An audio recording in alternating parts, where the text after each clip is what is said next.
और कैसे हैं आप लोग। उम्मीद करता हूं आप लोग बहुत अच्छे से होंगे।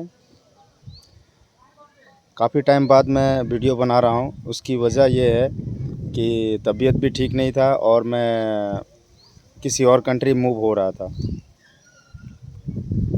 तो आप लोगों के लिए मैं एक बहुत ही इम्पोर्टेंट न्यूज़ लेकर के आया हूं। आप लोगों को शायद पता भी होगा पोलैंड के रिगार्डिंग 1 जून से पोलैंड गवर्नमेंट जो है वो काफ़ी सारे चेंजेस करने जा रहे हैं। जैसे कि पहले किसी भी शेंजन कंट्री का वीज़ा या टीआरसी लेकर के हम लोग जाते थे तो वहाँ पे जा कर के टीआरसी भी अप्लाई हो जाता था और हम लोग कंफर्टेबल काम भी कर पाते थे। लेकिन 1 जून से ये सिस्टम टोटली चेंज होने वाला है। अगर आपके पास में किसी और देश का वीज़ा है या फिर टीआरसी है तो आपका वहाँ पे लीगल एंट्री तो हो जाएगा, लेकिन आप कभी भी टीआरसी के लिए अप्लाई नहीं कर सकते हो और ना ही आप टीआरसी के लिए क्या बोलते हैं लॉयर को पकड़ने से भी कोई फ़ायदा नहीं है। मुझे जो इन्फॉर्मेशन मिला मैं वो आप लोगों को शेयर कर रहा हूँ। बाकी बहुत सारे एजेंट, बहुत सारे लोग बहुत कुछ बताएंगे आपको, लेकिन मेरा ये मानना है, मैं पर्सनली लॉयर से मिला भी इसके रिगार्डिंग। तो लॉयर ने मुझे बताया कि देखो आप या तो वीज़ा अप्लाई करके डायरेक्ट पोलैंड आओ या फिर आप पोलैंड आओ एनी शेंगन कंट्री का टीआरसी लेकर के, बट यहाँ पे आप टीआरसी अप्लाई नहीं कर सकते हो, पहली बात। और दूसरी बात ये है कि अगर आप टीआरसी लेकर के एंटर भी हो जाते हो तो ज़्यादा से ज़्यादा जो एम्प्लॉयर आपको बुलाएगा या जिसके अंडर आप काम करोगे वो आपको सिर्फ वर्क परमिट प्रोवाइड कर सकता है। वो भी वर्क परमिट किस टाइप का रहेगा, मतलब आप कौन से एरिया में काम कर रहे हो। पोलैंड तो छोटा सा देश नहीं है ना, बहुत बड़ा देश है। अब उसका जो जो जैसे कि पोजना हो गया, कोतोवाइज हो गया, उसके बाद में वर्सोवा हो गया, और भी बहुत सारे स्टेट है। तो जो जिस जगह से काम कर रहा है उसी जगह से वर्क परमिट अप्लाई होगा और वो वर्क परमिट सिर्फ स्पेशली उसी स्टेट के लिए, उसी लोकेशन के लिए वैलिड रहेगा। आप ऐसा नहीं है कि आप वर्सोवा में वर्क परमिट ले करके आप पोजना में या फिर अपोले में या फिर दूसरे किसी जगह जाके काम करोगे तो उससे क्या होगा, आप इलीगल हो जाओगे। ये सब चेंजेस है। और अगर काम की बात करें तो जैसा कि जॉब के रिगार्डिंग, तो जॉब का ये इन्फॉर्मेशन है पोलैंड का, अभी अपॉइंटमेंट अवेलेबल है, अपॉइंटमेंट मिल रहा है। मैंने जिन बंदे को गाइड किया है और एजेंसी ने उनका पूरा काम क्लियर करके दिया है और एजेंसी ने ही पैसे ले करके उन लोगों का अपॉइंटमेंट कंफर्म किया है। इस महीने के लास्ट तक 26, 27, 28 तक 3-4 बंदे का इंडियन कैंडिडेट का सबमिशन है दिल्ली में।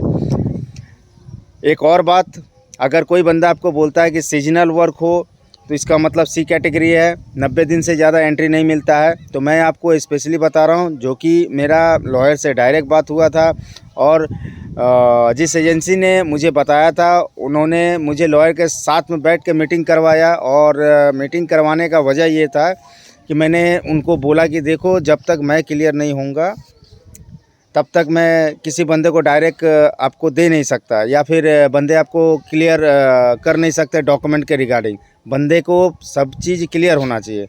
तो लॉयर ने मुझे बताया स्टेप बाय स्टेप, आप चाहे 3 साल के वर्क परमिट पे आओ या फिर 1 साल के वर्क परमिट पे आओ, आपको वीज़ा जो मिलेगा वो एम्प्लॉयमेंट वीज़ा यानी कि डी कैटेगरी का मिलेगा। और जैसा कि आपको पता है पोलैंड डी कैटेगरी का वीज़ा अगर दे रहा है आपको, तो उसके साथ साथ विथिन 6 to 8 मंथ आपको कम से कम 3 साल का टीआरसी देगा। उसके बाद आप जैसा कि काफ़ी सारे इंडियन अपने फैमिली को स्पॉन्सर करके बुलाते हैं, उसके लिए आपको कंपनी एम्प्लॉयर बहुत हेल्प करेगा आपके फैमिली को बुलाने के लिए।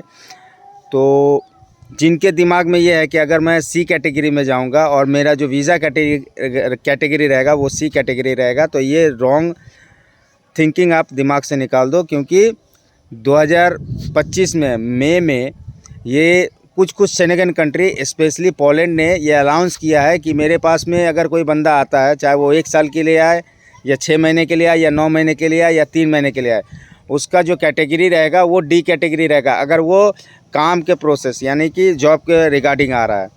ठीक है। तो अगर आप लोगों को इमीडिएटली मतलब मान के चलो 45 दिन, 60 दिन या फिर 2 महीने के अंदर में पोलैंड फ्लाई करना है, ठीक है, ज़्यादा से ज़्यादा 2.5 महीने लगेंगे, तो अभी सबसे अच्छा अपॉर्चुनिटी है आपका क्या बोलते हैं सीजनल वर्क परमिट, ठीक है। सीजनल वर्क वीज़ा में आइए, वो डी कैटेगरी का रहेगा। आइएगा, आने के 2 महीने के अंदर में आपका सारा डॉक्यूमेंट क्लियर करके वो लोग फिंगर वगैरह सारा अपॉइंटमेंट उठा करके दे देंगे। मतलब ये सारा चीज़ आपका लॉयर करेगा। अगर लॉयर ज़्यादा देर कर रहा है तो आप पर्सनली लॉयर हायर करके, मतलब एम्प्लॉयर अगर ज़्यादा देर कर रहा है आपका फिंगर वगैरह कराने में, तो आप पर्सनली लॉयर हायर करके क्या बोलते हैं उसको, आप अपना फिंगर वगैरह काट सकते हैं। और कराने के बाद आप श्योर शॉट का आपको मतलब टीआरसी मिल जाएगा। क्योंकि यहाँ पे मेन थिंग ये है कि अगर टीआरसी आप अप्लाई किस बेस पे कर रहे हैं, क्योंकि आपके पास डी कैटेगरी का वीज़ा है और वो वीज़ा कौन दिया है, पोलैंड गवर्नमेंट दिया है। तो इससे चांसेस जो है 99.9% आपके चांसेस है टीआरसी लगेगा ही। तो ये बहुत बड़ा अपॉर्चुनिटी है, खास करके जिनको अर्जेंट में आना है, जल्दी में आना है, वो भी यूरोप के टॉप शेंगन कंट्री में। तो Poland one of the best country है यूरोप का, जहाँ पे आपका खर्चा भी कम पड़ता है खाने पीने का, और कमाई तो सॉलिड है। उम्मीद करता हूँ मेरा ये छोटा सा इन्फॉर्मेशन आप लोगों के बहुत काम आने वाला है।